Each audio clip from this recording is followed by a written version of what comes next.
الحمد لله رب العالمين والصلاة والسلام على أشرف الأنبياء والمرسلين سيدنا وحبيبنا محمد وعلى آله وصحبه أجمعين.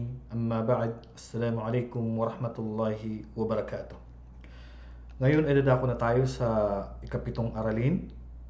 At ito po ang mga nakakasira sa pagka-Muslim. Ibig sabihin ay nagpapalabas, nagpapatiwalag sa tao sa Islam. So ito ay napaka-sensitibo, napaka-delikado, kasi kinakailangan ay maunawaan po natin ito. Actually, hindi lang po ito ay 10.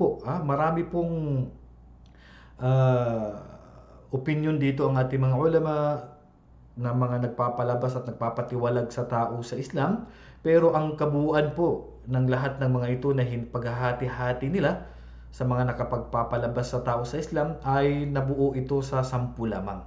So, ito po ang unang bahagi na kukunin natin. Kukunin po natin ang 5 mula dito, and then sa susunod na linggo po ay kukunin naman natin ang 5. Okay, number 1, ang pagtatakda ng katambal sa Allah Subhanahu wa Ta'ala. Ito yung shirk.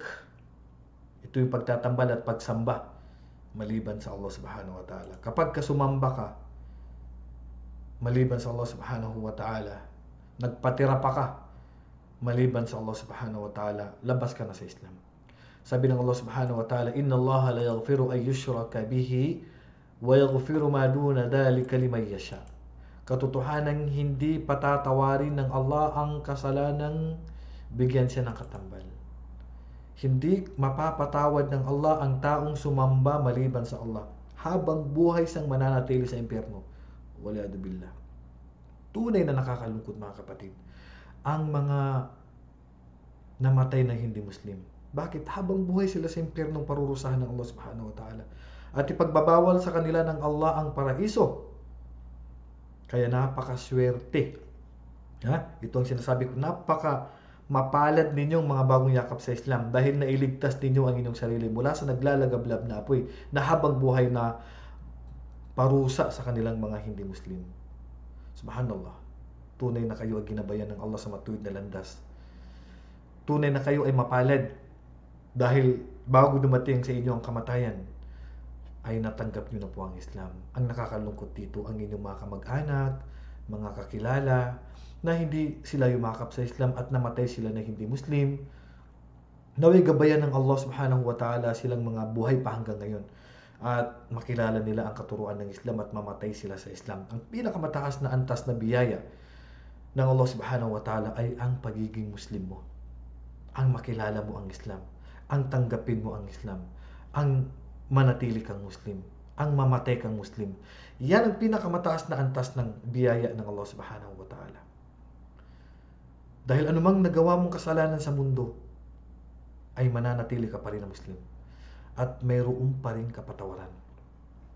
Ngunit kanyang patatawarin ang anumang kasalanan bukod dito, bukod sa pagtatambal maliban sa Allah Subhanahu wa Ta'ala, patatawarin niya kahit anong kasalanan na gawa mo. Sabi nga ng propeta sallallahu alaihi wasallam, "Ya bani Adam, law ataytani bi qurabil ardi khataya thumma laqitani la tushrik bi shay'a la ataytuka bi qurabiha maghfira." O ang kaniadan, kahit na napuno mo ng kasalanan ang langit, ang pagitan ng langit at lupa, napuno mo ng kasalanan, at namatay ka na humarap ka sa akin na hindi ka sumamba maliban sa akin, ay bibigyan kita ng kapatawaran na kasing laki ng kasalanan mo. So, tabla. Yan yung sa Suratul A'raf, yung naging pantay ang mabuti at masama nila. So, ito yung mga taong makakapasok sa paraiso. Biruin mo, basta hindi ka lang sumamba maliban sa Allah, hanggat ikaw ay nasa loob pa ng Islam, may kapatawaran pa ang nagawa mong kasalanan. Kaya napakaswerte, napakaswerte, napakamapalad din yung mga bagong yakap sa Islam. Dahil sa pagyakap nyo sa Islam, hindi kayo habang buhay sa impyerno. Subhanallah. Kaya kanyang patatawarin ng anumang kasalanan bukod dito sa kanino mang loobin niya. Sana naisin siyempre ng Allah Subhanahu wa Ta'ala. Pero hindi nangangahulugan na gumawa na kayo ng krimen, gumawa kayo ng kasalanan, bawal po yun. Dahil dadaan ka pa rin sa impyerno. Gusto mo bang dumaan pa sa impyerno? Siyempre, walang tao na dadaan pa sa impyerno. Kaya, gawin natin lahat ng abot ng ating makakaya na masunod natin lahat ng kautusan. ng Allah subhanahu wa ta'ala. Kaya ang sabi ng Allah subhanahu wa ta'ala, innahu may yushrik billah faqad harrama Allahu alayhi al-jannah wa ma'wahu an-nar wa ma lidh-dhalimin min ansar. Tunay na ang sinumang nagtatambal sa Allah ay ipinagkait na ng Allah sa kanya ang paraiso. Ipagkakait sa kanya ng Allah ang paraiso. Ipagbabawal sa kanya ng Allah ang paraiso. Kailanman hindi na siya makakapasok sa paraiso. Subhanallah, habang buhay susunugin mga kapatid. Imagine, masunog ka lang ng isang beses, papayag ka bang masunog ulit? Makaapak ka lang ng mantika o masabuyan o kaya ay masunog ng kumukulong tubig ang katawan mo. Tapos naghilom na ito at naging magaling na, papayag ka ba bang maulit ito sa'yo? Wala billah. Wala papayag sa atin mga kapatid sa pananampalatayang Islam.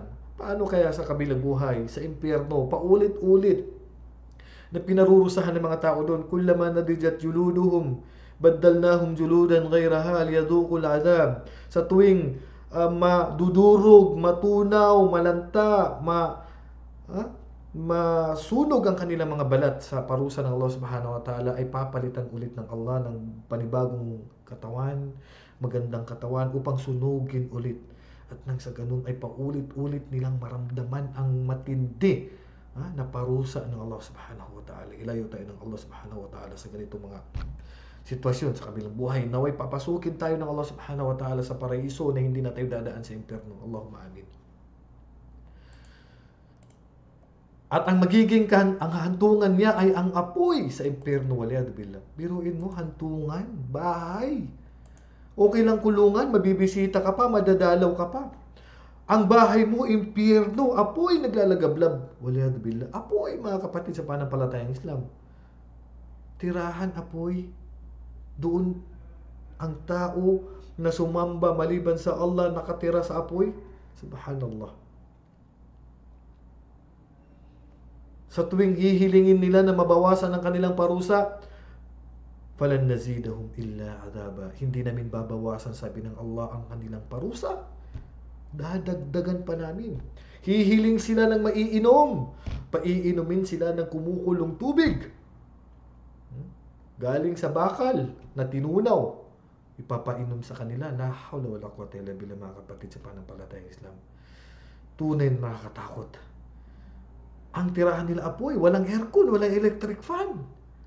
Sa bilangguan dito sa mundo, sa Muntinlupa, sa Bikutan, kahit saan nakulungan, may ventilador, may electric fan, may pagkain, may tubig, may dalaw. Sa impyerno, walang dalaw. Apoy ang tirahan mo. Ikaw ang panggatong sa apoy, pati ang bato. Tapos yung tao, sinusunog din niya ang kapwa niya tao. Waliyadu billah. La hawla wala quwwata illa billah, mga kapatid. Nakakatakot. Subhanallah, susunugin. Araw-araw sinusunog. Araw-araw pinapalitan ng magandang balat upang ibalik ito at maiparamdam sa kanya ang tindi ng sakit at parusa ng Allah subhanahu wa ta'ala. At ang mapaggawa ng mga kamalian, mga hindi makatarungan, gumagawa ng pagtatambal, ay hindi magkakaroon ng anumang mga tagatulong. Kailanman, walang makakatulong sa iyo dyan. Hindi mo na matawag si mayor, si kapitan, si congressman, si senador, kailanman. Hindi ka matutulungan ni Senador Trillanes, ni De Lima, ni Hontiveros, ni Drilon, si Bungo, ni Duterte. Walang makakatulong sa iyo, kapatid. Kahit sino pang tawagin mo dyan. Mamatay ka na sa katatawag sa impyerno, walang makakatulong sa iyo. Walang piyansa dyan. Walang piyansa. Kinakailangan mong pagbayaran ang pagsamba mo maliban sa Allah subhanahu wa ta'ala. Tunay na nakakatakot ang mga taong nakakatakot at nakakaawa ang mga taong namatay na hindi mga Muslim. Wala na makakatulong siya dyan. Walang pagkain dyan. Ang inumin mo dyan ay mga nana. Mga kumukulong tubig. At magsisibiyakan ang iyong tinai. Pagka ininom mo yun, subhanallah. Imagine mo na lang, kapatid, nasunog ka sa apoy dito sa mundo. Kahit na napasok ka nga lang, ayaw mo na maulit yun. Ganun kahirap. Dahil alam mo na gano'ng katindi, gano'ng kasakit. Subhanallah. Ito ang shirk. Napakalaking kasalanan na walang kapatawaran. Ito ang unang-unang nagpapalabas sa tao sa Islam. At bahagi din ng shirk ang pagtatambal ang paghiling sa mga patay, pupunta ka sa namatay at mananalangin ka doon, paghingi ng tulong sa kanila, pamamanata sa kanila, pag-alin ng hayop para sa kanila. Yan, mga shirk yan. Pag-alin ng hayop sa ilalim ng puno, panalangin mo dyan sa mga namatay na, panalangin kay Jesus, hihingi ng tulong sa mga ribulto, so, la hawla wala quwwata illa billah. Lahat ito ay walang kapangyarihan. Ito ay lahat nilikha lamang ng Allah subhanahu wa ta'ala. At ang pangalawa, ang sino mang gumawa ng mga tagapamagitan na silang mamamagitan sa Kanya at sa Allah, at Kanyang hihilingin o hihilingan ng mga ito, at Kanyang inaasam-asam sa kanila ay mamamagitan. At sa kanila siya ay makikipagsapalaran. Sa katunayan, siya isang kafir o tumiwalag sa pananampalatayang Islam. Ito'y napagkaisahan ng mga pantas ng mga Muslim. Ano yun? Bakit kailangan mo pang idaan ng panalangin mo kay Jesus? Kay Maria? Bakit kailangan mo pang idaan ng panalangin mo kay Santo Papa, Santo Domingo, Santo Tomas, Santo Caballo? Bakit kailangan mo pang idaan sa mga santo na yan? Hindi natin kailangan idaan ang ating panalangin, mga kapatid, sa pananampalatayang Islam. Mga santo na yan, walang magawa yan. Yung ribulto na yan, walang magawa. Si Jesus, walang magawa. Bakit mo kailangan idaan ang panalangin mo? Sa paghingi nga ng tulong, kailangan mo pa bang dumaan sa sekretary kung tutuusin? O dumiretso ka na sa mayor? O dumiretso ka na sa presidente? O dumiretso ka na sa congressman? Siyempre, pinakamayanang diretso ka na sa kanya. Ang Allah subhanahu wa ta'ala, hindi niya kailangan ng mamamagitan sa kanya. Hindi niya kailangan ng daan. Hindi niya kailangan si Santo Tomas, si Santa Claus, si Santo Domingo, Santong Caballo. Hindi niya kailangan mga yan. Hindi niya kailangan. Allah subhanahu wa ta'ala, ang gusto niya, direkta kang manalangin sa kanya. Kasi pag dumaan ka pa sa mga santo-santo na yan, sa mga ribulto na yan, ay mapapatiwalag ka sa Islam. Huwag ka nang dumaan sa kanila. Hindi naman makakarinig yan eh. Bibilhin mong ribulto sa Baclaran, sa Quiapo, tapos nililinisin mo, meron pang Diyos na ganyan. Huhugasan mo, babantayan mo, itatakbo mo, may masusunog, tapos kukunin mo at ililigtas mo yun. Subhanallah. Sasabihin pa nung tumakbo, buti na lang at nailigtas ako ni Santa Claus, o ni Santo Papa, o Santo Tomas. Mga santo-santo na yan. So, ikaw ang nagligtas, hindi ikaw ang niligtas na. Binuhat mo mula sa bahay mo eh. Mas una mo pang niligtas yung santo na yan kaysa sa mga kagamitan mo. Kung talagang niligtas ka niyan, siya ang dapat na nagbuhat sa'yo. Napapanood natin sa balita yung ganun eh. Biglang tumakbo tapos ang dala-dala yung santo niya. Anong nailigtas? Ikaw ang nagligtas sa santo na yan eh. Anong santo na nagligtas? Binuhat mo siya tapos ang dapat ikaw binuhat niya eh. Walang may tutulong yan. Pag binasag mo yan, wala naman magagawa. Hindi naman niya kayang ibalik ang sarili niya. Yung itim na Nazareno sa Quiapo Church, pag nabasag yan, ayusin mo pa. Ano bang santo na inaayos mo pa? Ito ay kakulangan ng kaalaman. Ito ay labas sa Islam pagka ginawa mo na dumaan ka pa sa mga Diyos-Diyosan. Pangatlo, ang Allah subhanahu wa ta'ala, hindi niya kailangan ng daan. Direkta, manalangin sa kanila, Ya Allah, patawarin mo po ang aking kasalanan. Hindi mo na kailangan, O Jesus, na anak ni Maria, patawarin mo po kami, sabihin mo po sa ganito. Waliyadu billah. Hindi mo kailangan manalangin. Pati kay Muhammad sallallahu alaihi wasallam, hindi tayo pwedeng manalangin sa kanya. Pangatlo, ang sino mang hindi patutunayan ang kawalang pananampalataya ng mga musyrik o nag-aanilangan sa di pagsasampalataya nila o pinatutunayan ang kanilang mga doktrina, ay nagiging kafir na. Kaya, dapat, huwag kang magduda. Huwag kang magduda sa kanilang paniniwala. Huwag mong pagdudahan ang kanilang paniniwala. Okay? Kinakailangan maniwala ka na sila ay nasa maling landas. Sila ay mapupunta sa impyerno. Walang kapatawaran ng kanilang gawain. Huwag kang magduda na siguro baka tama sila. Waliyadu billah, kapatid. Lalong-lalo na sa mga kapatid na balik Islam. Huwag kayong magduda sa mga pinanggalingan yung religion. 100% kayo po ay nasa matuwid na landas. Huwag niyo pong pagdudahan ang kanilang religion o ang religion mo. Baka hindi ito tama, baka tama sila, wala na bila. Huwag kayo maglalagay ng pagdududa sa inyong puso dahil mapapalabas po kayo sa Islam. La hawla wala quwwata illa billah. So, dito mga kapatid, siguro hanggang dito na lang po muna. Itutuloy na lang po natin sa mga susunod po na pagkikita natin.